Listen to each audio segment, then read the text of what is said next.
इस बार पूरे देश और दुनिया की नजर टिकी हुई है ईरान और इजराइल के युद्ध पर। सभी की निगाहें ये देखने के लिए सोच रही है और जानना चाह रही है कि आखिर में इस युद्ध में, इन दोनों के युद्ध में हानि किसको है, नफा किसको है, या फिर पूरे दुनिया में और क्या होने वाला है। कहीं ये विश्व युद्ध के लिए पहले से की जा रही तैयारी तो नहीं है। अभी हमारी मौजूदगी शहर के बाटा चौक पे है। हमारे साथ कुछ मुस्लिम समुदाय के लोग हैं। आइए जानते हैं उनसे ईरान और इजराइल के इस युद्ध पे उनकी क्या बेवाकी है।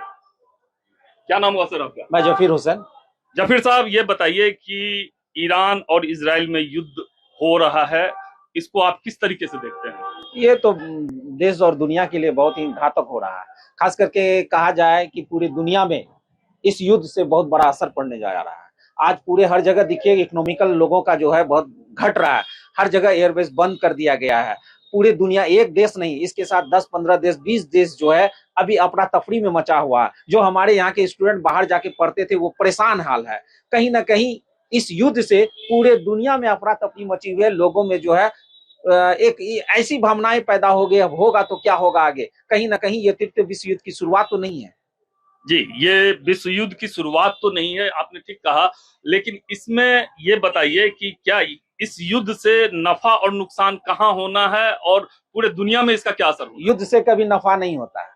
युद्ध तो एक आन और बान के लिए लड़ जाता है, लोग चाहते हैं। इससे नफा कभी नहीं होता, बल्कि घाटा ही होता है। देश का नुकसान होता है, देश की इकोनॉमिकल कंडीशन जो है वो और खराब हो जाती है। इससे कभी नफा नहीं होता बल्कि नुकसान होता है। इस नुकसान के साथ साथ उसके पड़ोसी मुल्क, उसके आसपास के जितने कंट्री है जो व्यापार करते हैं उसके साथ कहीं ना कहीं नुकसान हो जाता है। और उसके साथ जो दूसरा देश बढ़ रहे हैं, जो इकोनॉमिकल कंडीशन में उसके साथ आप व्यापार कर रहे हैं, आपका कहीं ना कहीं उससे बहुत ज्यादा नुकसान हो जाता है। तो एक देश नहीं, इसके साथ व्यापार करने वाले भी कई देश होंगे, कहीं ना कहीं वो भी नुकसान पे जा रहे हैं इस युद्ध के कारण।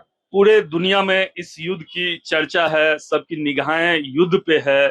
ऐसे में आपको क्या लगता है कि हिंदुस्तान में इसका कितना असर होगा?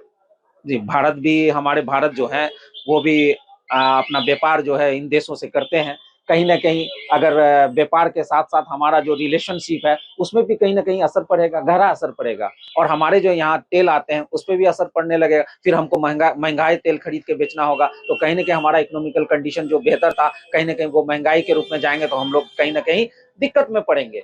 तो ये असर जो है केवल हमारे भारत में नहीं और दुनिया के सभी देशों में ये पड़ने जा रही है। ऐसे में भारत सरकार को इसमें कोई पहल करने की आवश्यकता है? बिल्कुल, हमारे प्रधानमंत्री नरेंद्र मोदी को चाहिए कि पहल करके इस युद्ध को विराम स्थल तक ले जाए और दोनों का जो है मामला को सुलझा करके खत्म कर दिया जाए, ताकि आपका भी बेहतर इस दुनिया में नाम होना चाहिए और हमारा भारत का परचम लहराना चाहिए। ऐसे में क्या ये इतनी इतनी बमबारी हो रही है, इतने इतने गोले दागे जा रहे हैं, इसमें लोगों की जान जा रही है और ईरान में खास करके वो बुर्ज खलीफा जो है वो भी निशाने में है, तो क्या ऐसा, ये तो बहुत बड़ी क्षति है।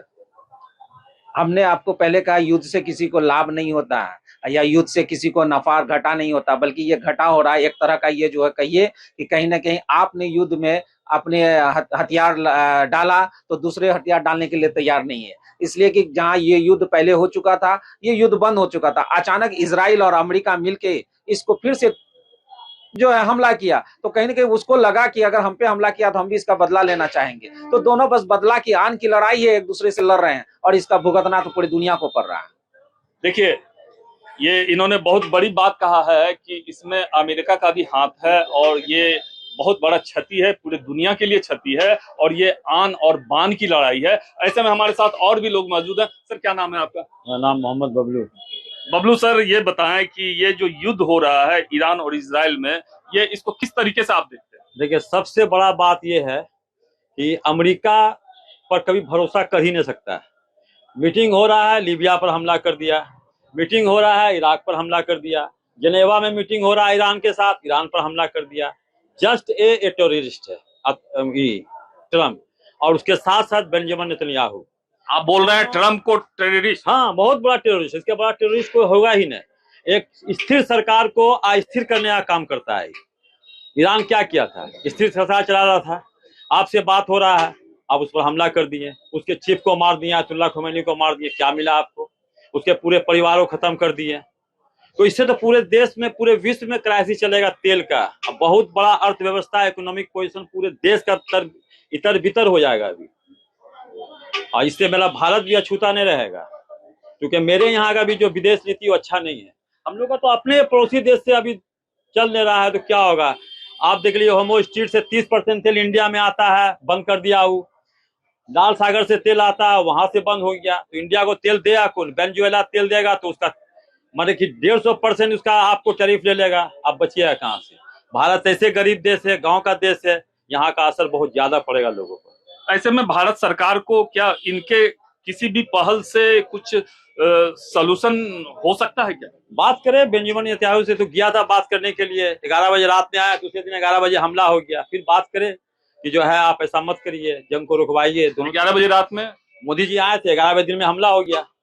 तो इसमें क्या लगता है? लगता नहीं है, मतलब वही फिर समझाया उसको समझाया नेतन्याहू को कि जो है हमला बंद करे, दोनों तरफ से नुकसान हो रहा है लोगों का। जो है 80 से 90 लाख इंडियन लोग वहाँ काम करता है, पूरे अरबियन कंट्री में, जिसको गल्फ कंट्री कहते हैं। अगर वो सबको वहां डिस्टर्ब होगा तो यहाँ क्या होगा? वहां का करेंसी नहीं आएगा तो यहाँ क्या होगा? अफरा तफरी मच जाएगा देश में। इसीलिए भारत सरकार से अनुरोध है कि ट्रम्प से बात करे, बेंजामिन नेतन्याहू से बात करे, आपस में मिले। जितना भी डेवलप कंट्री है, जितना भी आपका जो है विकासशील देश या विकसित देश, सब मिलकर बात करे, इस जंग को रुकवाए। वरना अगर ये जंग लंबा टनाएगा तो सब देश का अर्थव्यवस्था तितर बितर हो जाएगा। अगर ये युद्ध लगातार जारी रहा तो पूरा दुनिया डिस्टर्ब होगा, और पूरा दुनिया डिस्टर्ब होने से आर्थिक स्थिति पे इसका अच्छा खासा प्रभाव पड़ेगा। और ऐसे में भारत सरकार को पहल करने की बात यहाँ के लोगों ने कहा है। क्या नाम है सर आपका? मेरा नाम मोहम्मद सलाहुद्दीन है। सलाहुद्दीन साहब, ये बताएं कि इस युद्ध को आप कैसे देखते हैं? सबसे पहली बात कि सर युद्ध होना ही नहीं चाहिए। युद्ध से कभी किसी का भला नहीं हुआ है, और इजराइल पूरे विश्व के लिए खतरा है। इतना अच्छा सब चीज चल रहा था, लेकिन इजराइल ने अशांति को फैलाया है। इसमें हानि किसको है? इसमें सर हानि सबको, हम लोगों को भी है, भारत को भी है। बहुत आर्थिक स्थिति, तेल वगैरह सब आता है ईरान से, उस सबका जो है टैरिफ भी बहुत बढ़ जाएगा, रेट बढ़ जाएगा। ऐसे में क्या भारत सरकार को कोई पहल करना चाहिए? भारत सरकार को बेंजामिन नेतन्याहू से बात करनी चाहिए और जंग को जो है पूर्ण विराम लगाने का कोशिश करनी चाहिए। क्या लगता है कि भारत के पहल से क्या ये विराम लगेगा युद्ध पे? भारत सर गेम पलट सकता है, गेम चेंजर मोदी जी हो सकते हैं। मोदी जी गेम चेंजर हो सकते हैं? जी जी, बड़ी बात बोल रहे हैं आप। जी सर, हो सकते हैं। क्योंकि मोदी जी चूंकि 2 दिन पहले ही आए हैं इजराइल से। कहीं न कहीं मोदी जी का कुछ है क्या इसमें? मोदी जी का कनेक्शन नहीं बता रहे हैं, लेकिन अगर पहल की जाए तो जंग रुक सकती है। जंग रुक सकती है, मोदी के पहल से जंग रुक सकती है। बड़ी बात कहा है इन्होंने। क्या नाम है आपका? मोहम्मद साबिर। साबिर सर, ये बताएं कि ये जो ईरान और इजराइल में युद्ध है, इसका पूरे देश और दुनिया पे असर पड़ रहा है। बहुत खराब असर हो रहा है। जंग तो हमेशा के लिए खराब ही रहा, मानवता के लिए पूरा खराब ही है। और ये जो हो रही है, ये एक तरह से बहुत शर्म वाली बात है। वहाँ के 80 सरकार को, 80 जो सरकार थी, वहाँ जो सरकार चल रही थी, बेफिजूल में ट्रम्प ने जो हमला किया, एक 85 साल के बुजुर्ग को जो मारा, वो गलत किया। तो ऐसे में जो युद्ध की स्थिति बनी हुई है, ये युद्ध कहीं विश्व युद्ध में तो परिवर्तित नहीं हो जाए? वैसे ये तृतीय विश्व युद्ध के प्रति हम लोग बहुत जल्दी बढ़ रहे हैं। इस स्टेप से चलता रहा विश्व युद्ध, ये हो ही रहा। तृतीय विश्व यूक्रेन से, पाकिस्तान लड़ रहा अफगानिस्तान से, तो विश्व युद्ध तो हो ही रहा। विश्व युद्ध का हार तो आ ही गया, तो आप कैसा विश्व युद्ध खोज रहे हैं? तृतीय विश्व, सेकंड, थर्ड वर्ल्ड वार तो होगा ही। देख लीजिए, अफगानिस्तान पाकिस्तान से लड़ रहा है, रसिया यूक्रेन से 4 साल से लड़ रहा है, अभी इधर पूरा 11 कंट्री इन्वॉल्व हो गया इसमें, तो वर्ल्ड वार तो हो ही गया ना। देखिए, लोगों ने आशंका नहीं, मोहर लगाने की प्रयास किया है कि विश्व युद्ध शुरू है। और ऐसे में क्या लगता है कि भारत की क्या भूमिका होनी चाहिए? भारत की यही भूमिका होनी चाहिए। जो सही है सही बोलना चाहिए, जो गलत उसको गलत करना चाहिए। तो क्या भारत के इंटरफेयर करने से इन दोनों के युद्ध में क्या समाधान होने की संभावना दिख रही है क्या? बेशक जितने लीडर हैं सबको बैठ के बात करें, इसको शांतिपूर्वक से खत्म करें। जी, सबसे बड़ा चीज है, भारत के गुट निरपेक्ष आंदोलन का हिस्सा है, और गुट निरपेक्ष आंदोलन को इसको जवाहरलाल नेहरू, मार्शल टिटो मिलकर बनाया है। और ये हमेशा जो है शांति के प्रयास के लिए हिंदुस्तान हमेशा आगे बढ़ा है। और इसको चाहिए कि हमारे देश के प्रधानमंत्री को कि बढ़ चढ़कर हिस्सा लेके जंग को रुकवाए, क्योंकि पूरे विश्व में जो 206 कंट्री है, ये थोड़ा सा स्थिर अवस्था में आ जाए। तो ऐसे में क्या लगता है आपको, क्या अमेरिका की भूमिका कितना जायज है? अमेरिका की भूमिका अमेरिका ही तो पूरा टेररिस्ट है, वही जानबूझ के करवाया है।